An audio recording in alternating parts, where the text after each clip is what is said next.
Welcome to the Linen Suit and Plastic Tie podcast.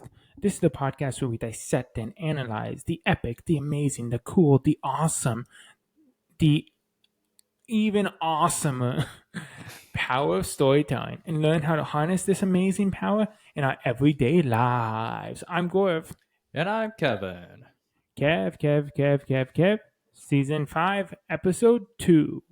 We are recording in the same room, which we've only done twice before. Once for our 50th episode, that was like I want to say 15, 20 episodes ago, and then the first time we did, it was like one of our first 10 with Carrie Notchenberg.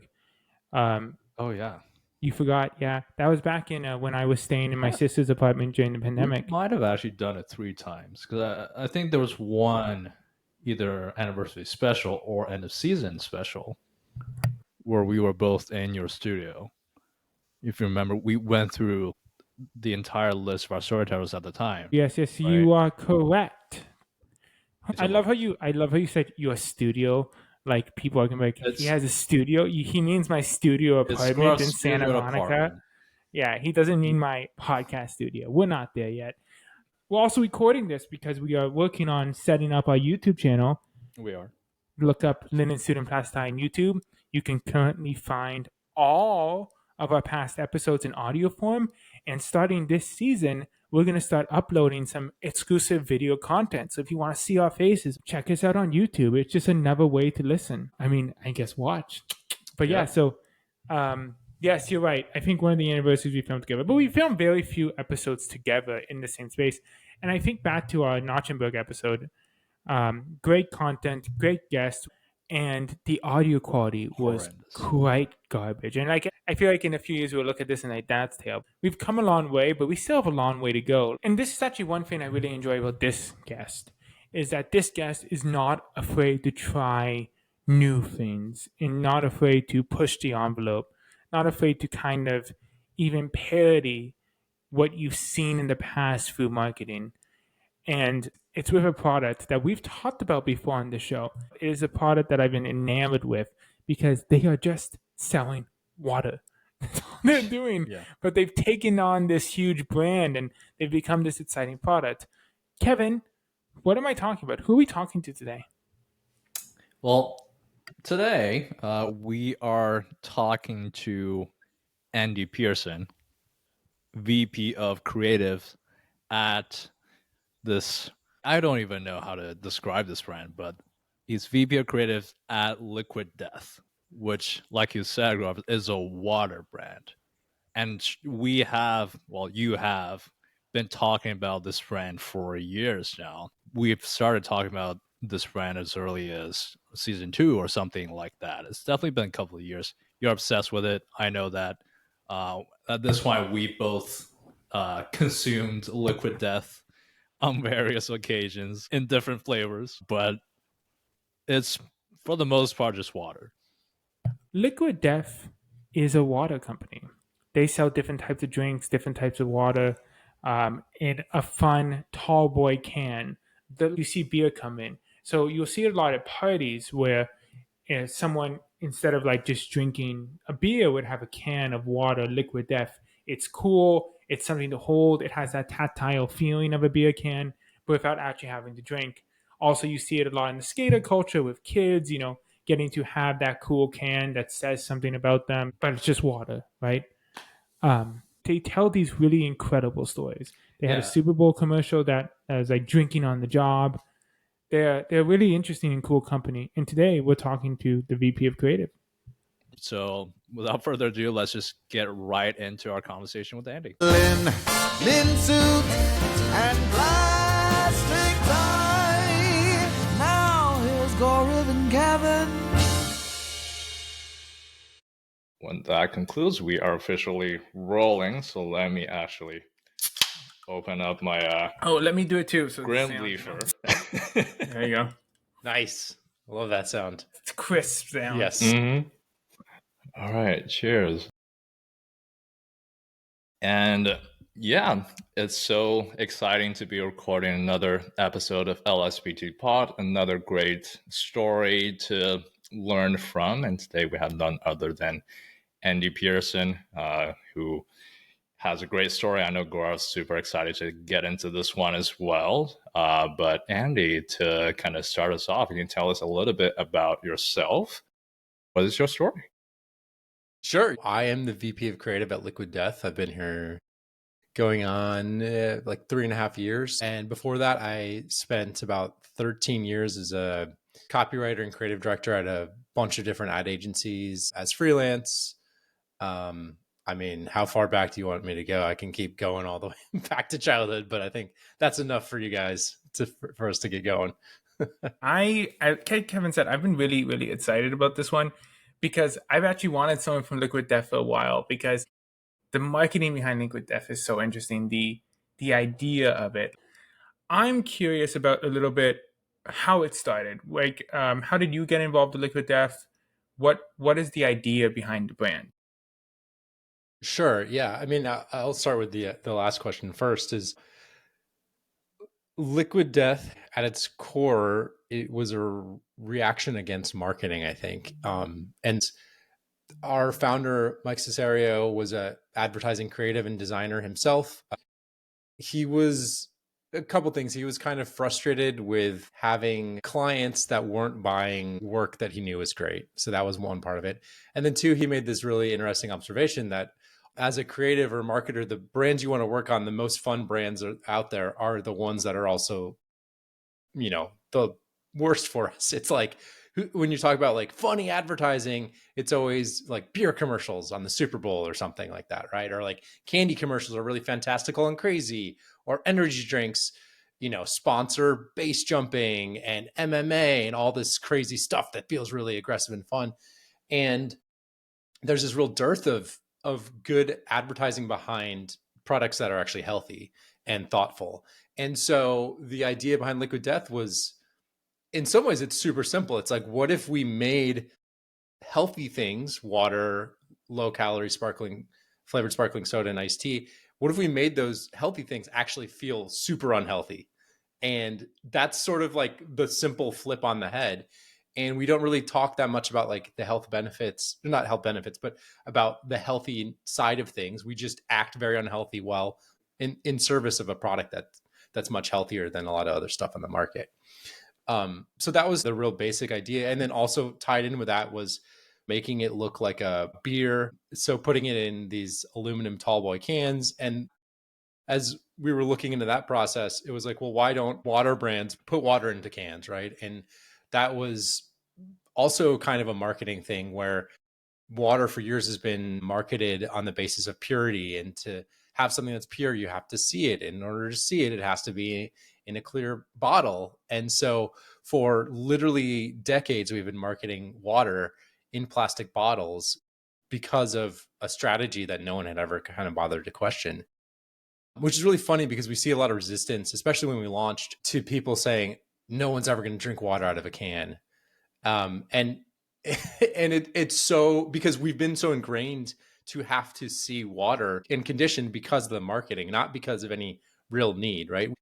Think of all the crazy shit that people drink out of a energy drink can that has all kinds of crazy chemicals in it that we can't see, and we just guzzle that down. But to put water in a can, suddenly people don't trust it. So it's been really interesting over the last couple of years to see that story evolve, and to see canned water actually become now pretty accepted, where when we first really launched, people said no one would ever drink water out of a can.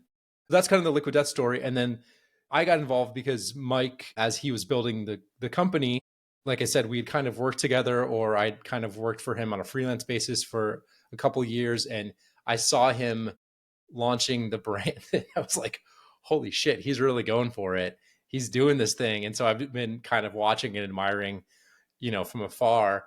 And yeah, he just texted me out of the blue one day and was like, hey man, what are you doing? We could use some help over here. We're trying to scale up what we can do on the creative side of things. So yeah, I joined 3.5 years ago, and we've been doing more and more in-house ourselves. All the creative is now in-house ourselves. The video production, everything we make is now in house 100% ourselves. So we do it from like literally soup to nuts all ourselves, which is really fun and gives us a lot of control over what we put out in the world. I imagine that's incredibly important because the brand is where the real equity is, right? With Liquid Death. I imagine it's so important. It's very specific, and it's it's really hard to get right. And it took me a really long time to understand it, working day in and day out for months and months. I thought I was going to come in and be like, yeah, I get it. I understand it. And then it took me a really long time to get it.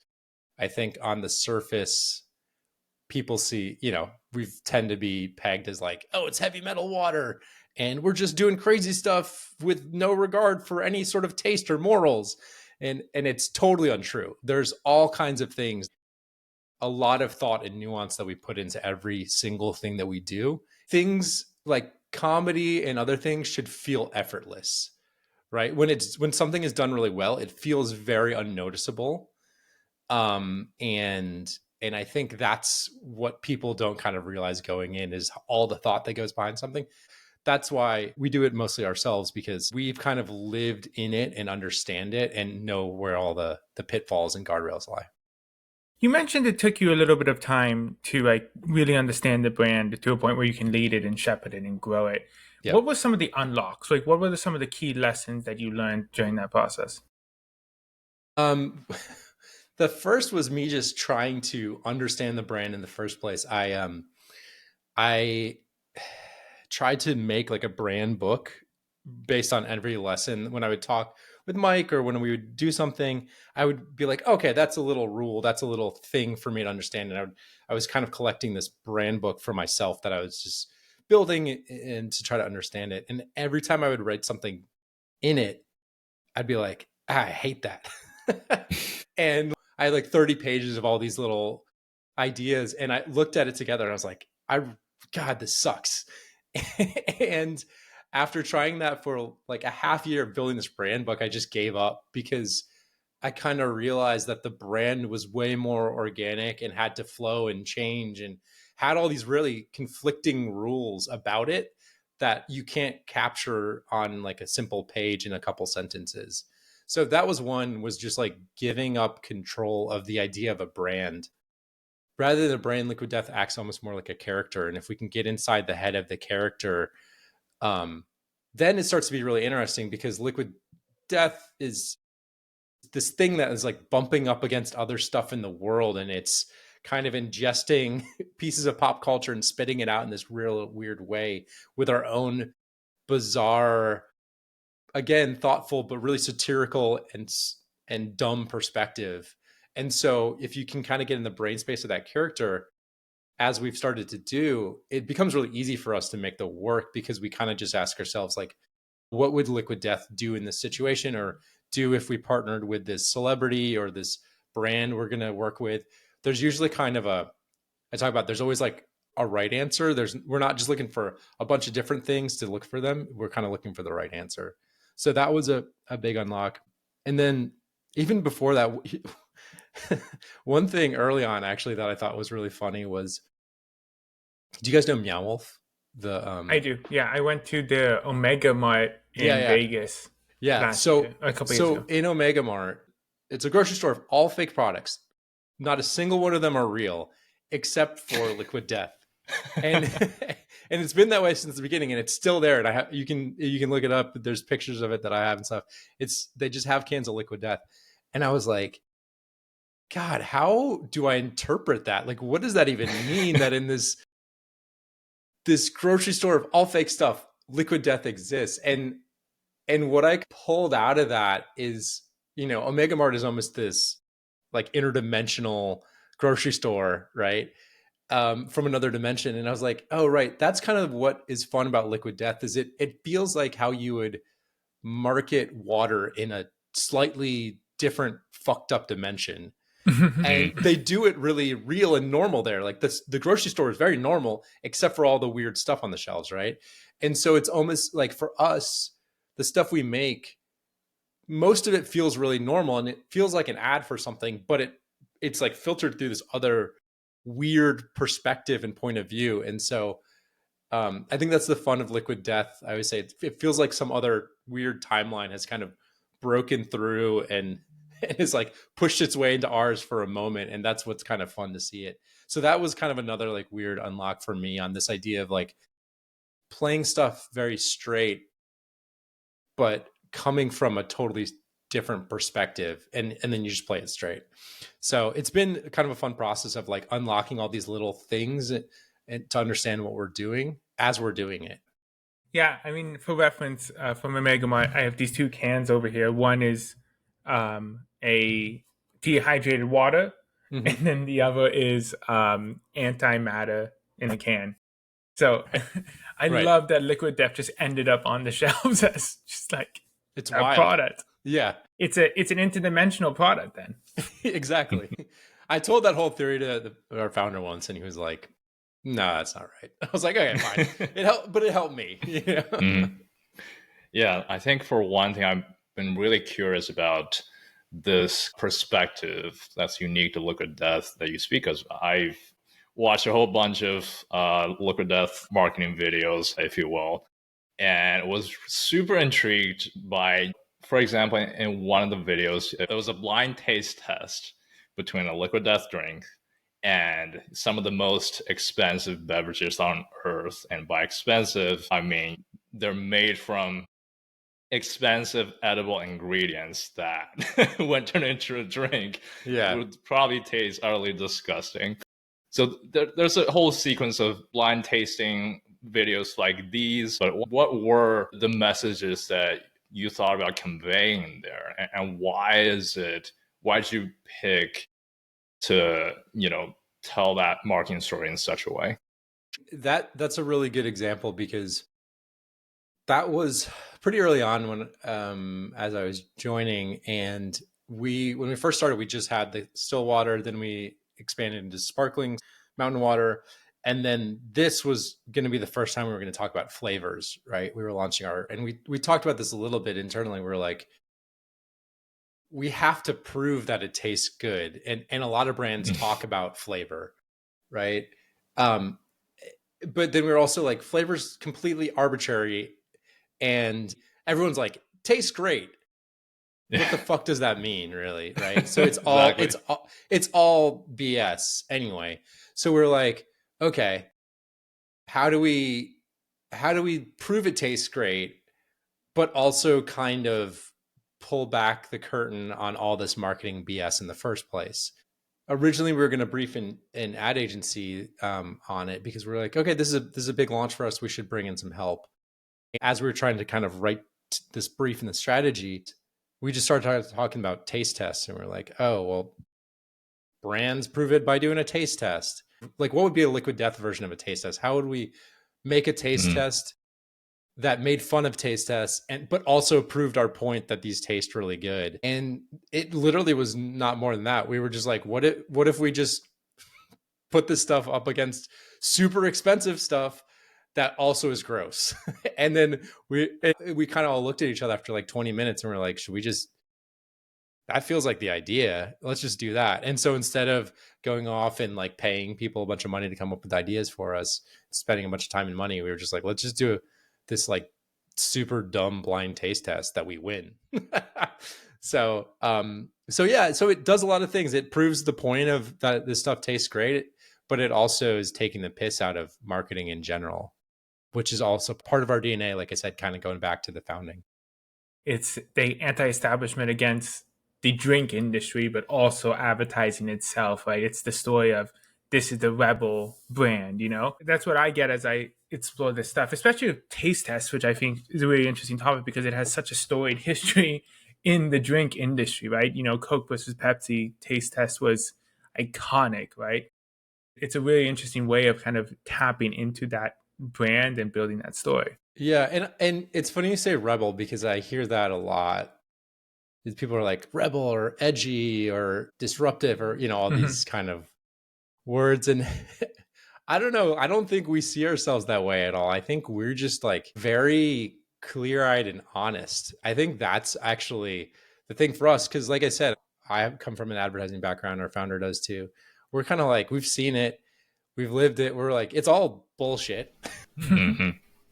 And not like we're high on our horse, but we're just like, man, the industry takes itself so seriously, and it's all to try to make people part with their money, essentially. So let's kind of poke it in the eye. It deserves to be taken down a peg.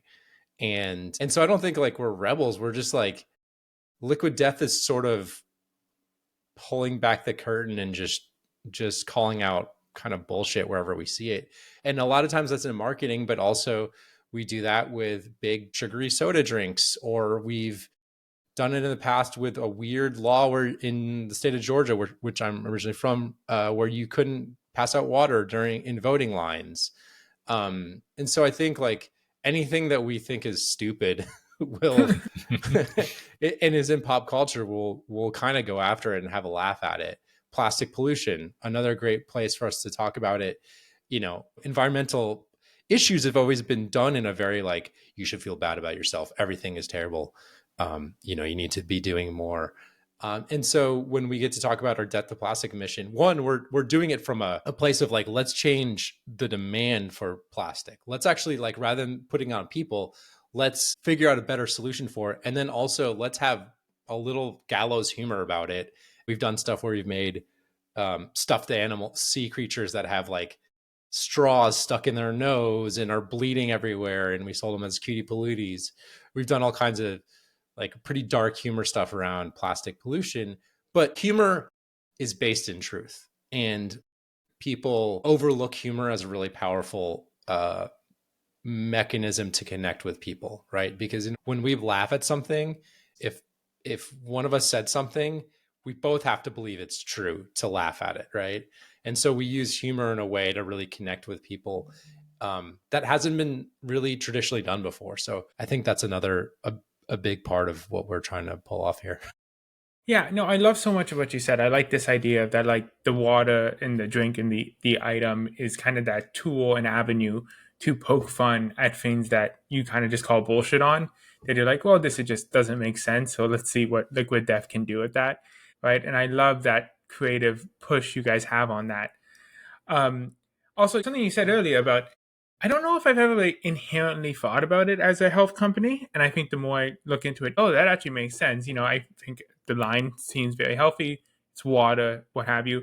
But that opposite of it, right? It's death. You talk about that.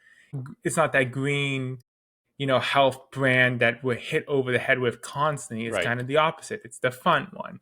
Because I think health food in the health industry, the stories behind health is like, you will be healthier, but your life will kind of suck, right? Yeah, and also, I mean, there's all kinds of reasons and ways that people drink Liquid Death, which I think is so cool. But you know, there's a lot of people that use it because they are trying to cut down or cut out alcohol, and we hear stories all the time that people are like, Liquid Death was key to my sobriety journey, or people that say they're cutting out sugary sodas and Liquid Death is part of that, or moms that are sending emails to us saying their high schoolers were addicted to energy drinks and now they drink water, you know? And so, but we never talk about any of that stuff because again, we just want to make something that people inherently, if we were like, if you're cutting out alcohol, consider drinking Liquid Death. Like being sober is cool. You know, that's the way that stuff has been marketed in the past. Right. And so that just either doesn't connect or it kind of like calls you out. And I don't think people want to your point, it's like health and this idea is about going without. And I think with us, it's about being this addition to your life rather than a subtraction from it. Right. And so, yeah, that's all kind of tied up in what we're doing without us ever having to really call that out in a specific way. You know, that's so important because, like, one with Liquid Death and the metal cans and the tall boy cans and things like that, you get that sensory experience. You can hold it. And if you're with some people drinking beers and you're holding the Liquid Death, it's not like the uncool one or the 0% one or the one that's like, this person's subtracting from your life. That idea in marketing is so important where you tapping into, like, it's not about not drinking, it's about drinking Liquid Death. Mm-hmm. And I think it's such an interesting, because I see all these like anti-smoking things and like the anti-drinking things, and people are like, well, take this out of your life, you'll be better, all this stuff, but you're approaching it as additive. You're intentionally never saying it's better for you than this, or it's to do this. It's like, this is an option that's also good. It's funny you bring up smoking. There's an old do you guys know the Truth campaign, the anti-smoking stuff? It started back in the late 90s, I believe. There was a settlement in Florida where a bunch of tobacco companies had to basically pay into a fund that would make anti-smoking content for teenagers. And the original campaign was developed by this place called Crispin Porter Bogusky that was out of Miami at the time, this ad agency. It's where I worked for about 5 years. This is much later than this. Mike was also there for a time. And it's exactly what you guys are saying. Everything was like, smoking is unhealthy for you. It's bad for you. And tell that to a teenager who thinks they're going to live forever and has never considered their own mortality. No one cares, right? Mm-hmm. So what they did, it's a brilliant move, is that the Truth campaign has now changed very much over time. But originally, the work was all about how you're being duped by big tobacco. And the idea was that as someone who smokes, there's a boardroom somewhere of a bunch of big fat cat tobacco execs that are making money off of getting you addicted to things and putting all kinds of carcinogens in it. The health message was like smaller, but it was mostly about you're getting duped. You're getting bamboozled. And so for like teenagers who feel like, like fuck the man, anti-establishment already, mm-hmm. that was the powerful message. And it was a really successful campaign. And that work was part of a huge decline in teenage smoking over years, because they did this totally different tactic that actually found a way to appeal to teens in a way that no one had ever spoken to them before. And so I always look to that. We talk about that a little bit with some of the work we've done with like anti-sugar stuff. That's why I love marketing, is because there's so much mindless, thoughtless marketing that kind of masquerades as like, look how strategic this is. But really, if you're going to make an actual change, you have to throw out everything that has come before, start from a totally fresh perspective. And how can you build something from the ground up if you knew nothing and you just looked at what it was? And that's kind of the story of Liquid Death too, right? From the beginning, that's how we make every decision, is like, if we were making the decision for the first time ever. Every day is a new day over here, and we're kind of throwing away any preconceived notions about what we should or shouldn't do, and just look at really interesting things to do that probably make more sense than the kind of rote behaviors and tactics that most marketing departments and ad agencies have done for years and years and years. As someone who's been in this space a while, like working with ad agencies and hiring people who've worked there and working in this space, when you try to be and do this thing different, how do you avoid being institutionalized? How do you break bad habits? How do you say, okay, these are the lessons I was taught that worked. How do I break them so I can tell unique stories? For myself or from people here? For yourself and through leading teams. I think you can teach people over time, but you have to inherently have that desire to deconstruct things. Like, that was the work that always was really interesting to me, was something that kind of deconstructed the idea of an ad and use it against itself. Mm-hmm. I guess if I look back at the work I did as like a student in ad school, like that was the kind of work I was making. And then also you look at a lot of people that work here and our founder and everybody, like a lot of us come from like backgrounds in skate or punk or metal, and obviously not exclusively, but like the stuff we grew up on was Mad TV and Jackass and all this stuff that was like deconstructing culture and messing with it and like spitting it back at itself, right? I think it's more that sort of punk mindset, for lack of a better term, that you want to tear stuff down, because that's really interesting to build something new out of the pieces of that. The way you approach creating these quote unquote ads is almost like, you don't want to call them ads. Like, this is entertaining pieces of content to explore your brand like anything else. I think people forget this too in the ads industry, that you can create things that are entertaining, that split up the content. It's actually the most important thing you can do. Right. So I love that you approach it as like an entertainment element, not like I'm trying to sell X units. I'm trying to get people excited about the brand. I want them to watch it on YouTube, not in between content. Yeah, and we, until recently haven't really traditionally run any sort of media. A lot of our stuff was just all organic, built for the internet. And more recently, we've started taking some of the stuff that has done really well for us organically online and, smudging that down and putting that into like connected TV buys and stuff online. And the numbers of how that stuff performs are like off the charts because it's crazy shit designed to be actually entertaining and made to be something that people genuinely want to see. And then it's put into a 30-second format on TV where nothing else around it feels anything like what we're doing. And so of course it does way better because we never designed it to be a commercial in the first place. But when it has to function as that, it like blows away everything else. So like you're saying, we're starting with this idea of making something genuinely entertaining for people. And of course, there's things we can put in there that people learn along the way, but we don't have to be so like on the nose and like transactional in this sort of experience that people have with us.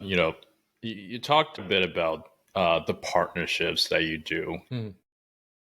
Obviously, there has been a bunch of pretty high profile ones, like Martha Stewart, and of course, Deep from The Boys. Is it hard to make your partners get your brand? Do you always go for the partners that you think will get it, or is there more organic and you just kind of have to, figure out a process to convert them? Yeah, no, it's a good question. So those are two great examples, right? The Boys feels like it's right in our wheelhouse, right? The Boys is sort of almost this alternate reality TV show where it's like this alternate world that's kind of like ours, but superheroes just happen to exist in it. And so that's really fun for us because it's like, that feels like a world that Liquid Death just naturally kind of exists in. So, when they come to us and they want to do something, that's a real easy fit. But then Martha Stewart's a great example because that partially works because you're like, how the hell did that come together and happen? So obviously that stuff is a little bit more work to actually make happen, but that's kind of part of the magic. So we, I think we do both of those where it's like, oh, this makes sense that we would do this together. Or like, holy cow, what, but I think we've gotten really good at one, we have a really good track record with people, and we've been really able to make people feel okay with taking a risk on us. And I say risk in like a lot of quotes because people who come from a more traditional or conservative background in the way they market, initially they're very nervous.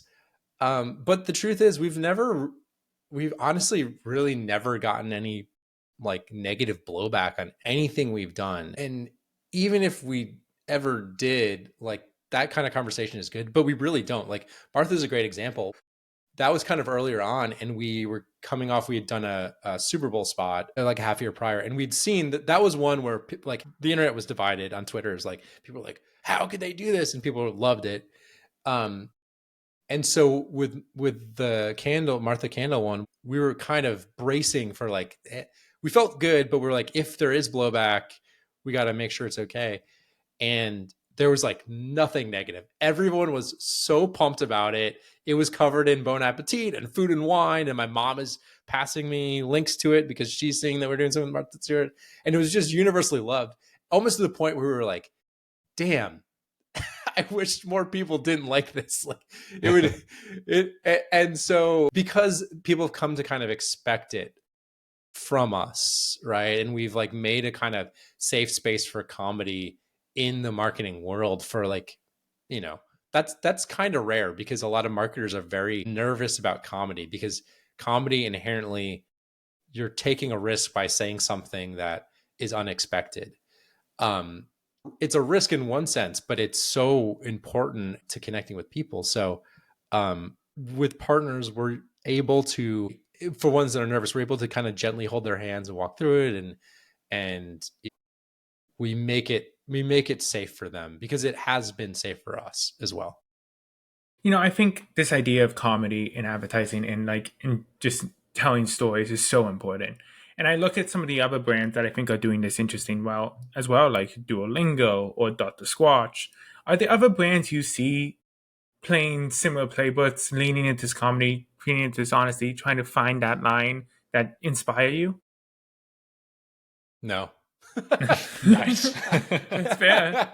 I was going to ask that. I'm like, I mean, I'd much rather look to weird shows on Adult Swim and the way SNL handles stuff. Mhm. And, that's the stuff we're always talking about. I'm not like, oh, look at what this other brand over here did. That's cool. Cause usually it's not. And, or, the brands you mentioned, they're doing great work and it's very successful, but it's not like our style. It's the same way as if you had Dave Chappelle trying to tell Jerry Seinfeld jokes or something, right? It's like everyone's style has to be different. So to look at some other brand and the way they're doing it and be like, we're going to do that. It never matches up. So we'd rather look at the stuff that like feels real to us. I think like The Onion is another really fun, and they're a brand, but they're also a media company. They do all kinds of amazing satirical stuff, but then they also have started doing real world stuff by trying to buy InfoWars and so I think there are brands that we love, but not in the traditional like brand sense, Yeah. I think that makes a lot of sense. Like, especially with your type of marketing, your type of story, it's so important you pull from these more not authentic, but organic sources than an ad on an ad on an ad, right? Well, yeah, and there's stuff that, like I said, there's stuff that we consume that's ingrained in us. So we're not trying to mimic something else, right? It's like it's the stuff that we love. Like at the end of the day, Liquid Death, it's just this kind of mush of all the stuff that all of us here like. Which sounds silly, but what a great way to build a brand rather than like try to manufacture this thing that it's like, well, here's the white space in the market. And all of our market research says that people want to be talked to this way. And so we're going to make it look like this and it's going to appear like this. For us, it's just like, hey, let's make stuff that we like. And I bet there's a bunch of other people out there who like that stuff too.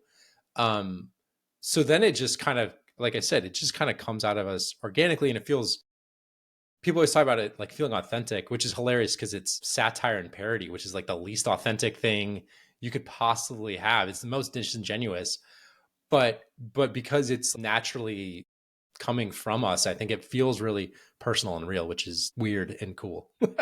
I think it's so important. Like we do talk about authenticity a lot in this show. We have a lot of people come on. It's like humans, even if you can't describe it, we have a pretty good bullshit detector. And if something comes off unaffected, fake, annoying, or like unreal, we sense that and we don't connect with it as well. Yeah. I think about like for us when we introduced our theme song last year, and we didn't include it for the first 4 years. Like we had no theme song. And we waited like 4 years before we created one, and it became a very natural. We didn't create it. We're not musicians. We hired someone. But when we worked with the musician and we worked with the creator, it was so organic because while it might not be a good theme song for my life or Kevin's life, but for the show, we had this brand, we had this story. And even if it was a little hard to define through the conversations, we were able to do say, oh, this matches, and it would only match us. But it's interesting what you said there because you did it for 4 years without the thing. And then you understood what you were trying to do. And then you were able to do it, right? And so I think a lot of people are doing it backwards where you're like, you put a lot of thought into it up front. And you're like, well, this is what we think the answer is. And then we're just going to kind of like do that and hope that works.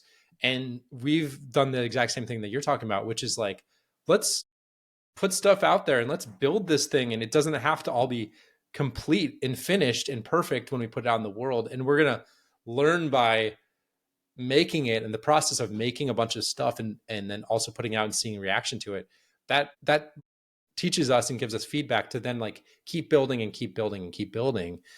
So that's, again, it's like why we don't have a brand book is because that's saying like, here, we have all the answers and this is what it should be, versus just doing this really iterative, creative process and strategic process over time gets us to what it should be rather than what we think it should be. Yeah, I mean, for us with the theme song too, we've talked about how crucial it is for our show. And if we had started with something, it'd be vastly different, and we would be framing our show based on it versus framing it based on our show. Yeah, exactly. Yeah, we've talked a lot about. So you have these flashy big spots, great partnerships, excited. You're in the mind space. You're exciting people about the brand. How does that translate to me going to a grocery store and buying the product? We understand that marketing is a long game. I had a client once. No, man, it was, I'll say, because I don't really care. It was Pizza Hut. We were working on this big rebrand for them, and we launched. I was kind of half involved. It wasn't my full thing, and I didn't do it in the TV, but they launched this. They went and did this big TV campaign. They launched it, and within it was 5 days or something, they hadn't seen sales shoot up, and they're like, we're pulling it. And they freaking pulled this huge campaign that had been worked on for half a year, spent millions of dollars to put into, because they didn't snap their fingers and see immediate sales out of the stores. And it was so nearsighted and so unrealistic to the way that people actually make decisions, right? And so I think from us, we understand that, especially for a brand like Liquid Death, it's kind of this long game where even when people try for the first time, you guys may have experienced this. It's everyone has a really similar story, which is you get handed a can for the first time somehow, and you're like, what? I thought this was beer or something. And they're people are like, no, it's water. And you're like, it's water? I thought it was alcohol the whole time. And then you go back and you replay all the times you see people drinking it, and you're like, whoa, what? I've been living, it totally kind of recalibrates the all this thing that you thought was real. And then you're like, oh, it's just water. That's really kind of weird and funny. And then you read the side of the can and there's funny copy on there, and then you drink it and you're like, oh yeah. And then you go to throw it away and you're like, oh no, I recycle it because it's a aluminum can. And you have a full experience that didn't come from necessarily get 50% off when you buy 3 cases or whatever. It comes from kind of a long-term story that you have. And now you have a really interesting experience that's way deeper. Even though it's your first time having the product, it's way deeper than someone who just cracked open some other fizzy water and drank it and was like, this is pretty good. So yeah, of course we have ways that we track performance on things, but we take a much more global approach in what we're doing. And then, we have specific things we want to hit over time, different SKUs, different categories, whatever. And so we'll push that from time to time, but with kind of different tactics, understanding that it's a big, long game. Yeah, it's that injecting a little bit more fun and excitement into your life in small ways. I think it's such a fun thing where it doesn't just have to be for a sober party or this thing. It's something fun, and not everything has to be so serious all the time. Yeah.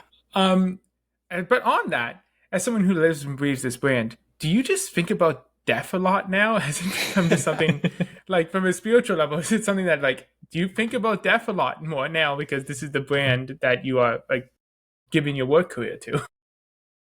No, I'll say, man, have kids and then you'll think about death a lot. You think about your mortality way more once you have little tiny children.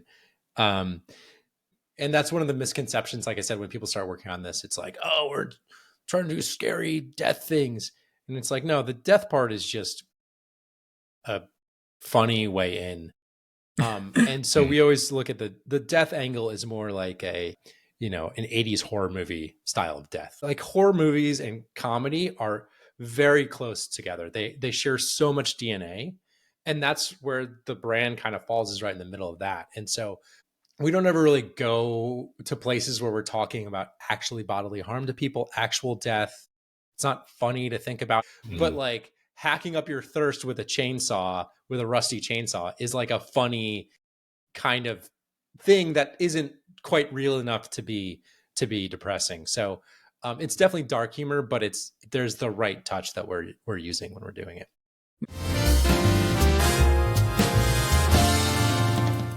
Andy, we have learned so many great stories and insights from you today. It's such a wonderful opportunity to be able to celebrate your story and, of course, get to know one of our and definitely Gora's favorite brands.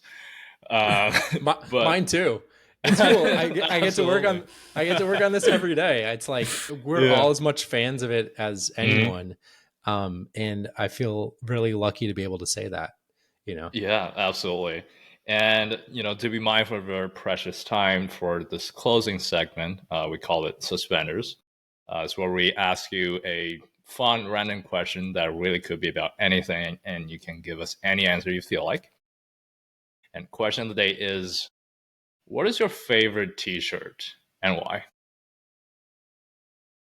Whew, that's a good one. I feel like I have so many t-shirts that I've lost that I'm like, where is that thing? I have a t-shirt that is a cat holding a handgun.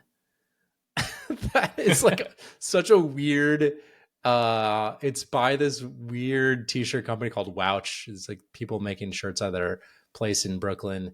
They've been doing it for like 20 years and they make really weird clip art. It's like crappy graphics, like awful graphics. So it's a cat with human hands and it's poorly like collaged together holding a handgun and and kind of like pointing it out at you. So I always like in art school, I always liked wearing it, but then I was also half nervous because I'm walking around like with a gun pointed at people. So I'd always only like choose to wear it in the right situations where I felt like someone wouldn't glance it and like mistake it off in the distance. So it was my most dangerous t-shirt. So that's what I'm going with. I love it. Amazing. Because it'd be really sad if they're like, yeah, he died because he wore this t-shirt. Like, what a shitty way to get shot. I know if Gaurav, you remember, one of your Secret Santa gifts to me was a t-shirt, a custom t-shirt you made or you had ordered. That was a lot of photography puns because I do a lot of photography. But it's a pun that, has some connection to some pretty deadly themes. So I just still have it because it's funny, but I don't think I've ever actually worn it out. Today's the day, man. Put it on. I also got you a t-shirt that said, was it like Oedipus is the original motherfucker? Yeah, yes. Oedipus was the original motherfucker. Yeah. So I was taking a history class. Yeah, I like that. Well, thank you so much for joining us. I love this brand. It's so interesting. It's so fun. It's like it's such a mind twist where you're like they're selling water. That's what's happening here. Mm-hmm. And I love just a little bit more fun in your life using storytelling. Everybody needs it.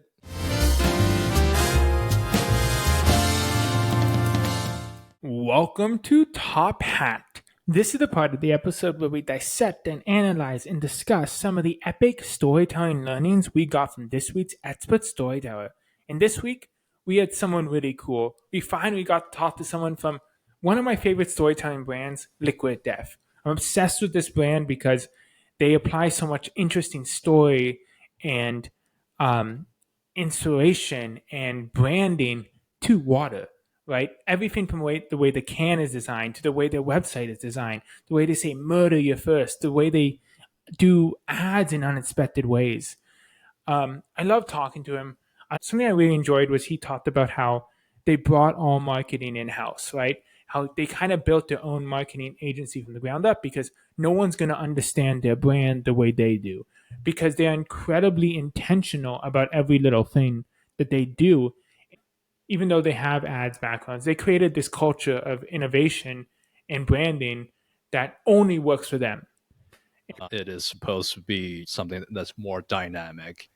And it actually helped with building and maintaining that brand once they got off of that path. And also, something else that we try to ask Andy about is, do you take inspiration from other brands or stuff like that? And the response we got is no. right? Sometimes you don't have to study what other brands or other people are doing in the same realm to be yourself and be that thing well. So that's something I think quite valuable. Something we talked about on the show with him is that health food, right? The way health food is marketed, we live in Los Angeles. We've seen how health food is marketed. Yeah. It's very specific. And they're like, we're selling healthy products, but we're not going to market it anything like them.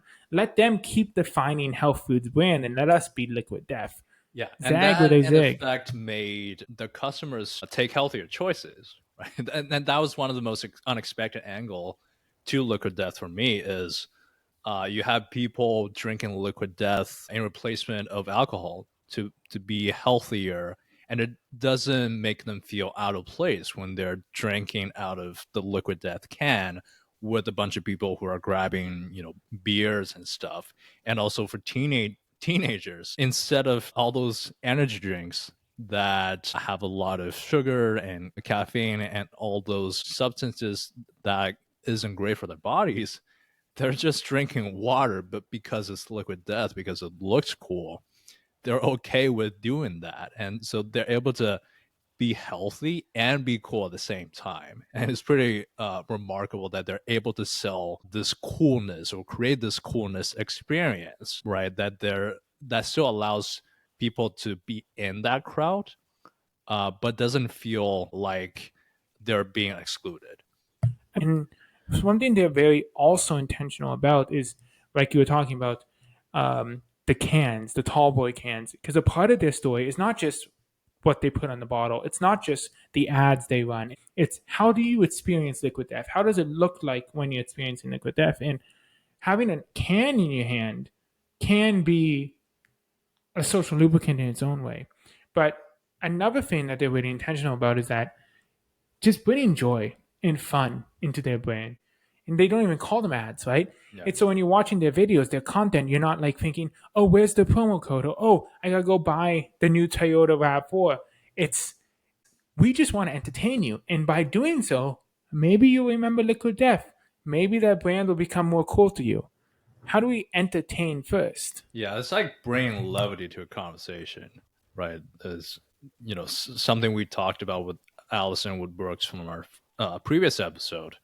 But it takes a lot of courage to dare to bring levity into your storytelling, into marketing, if you will, and that's what Liquid Death is daring to try, and it's really paying off. Their YouTube videos have millions and millions of views.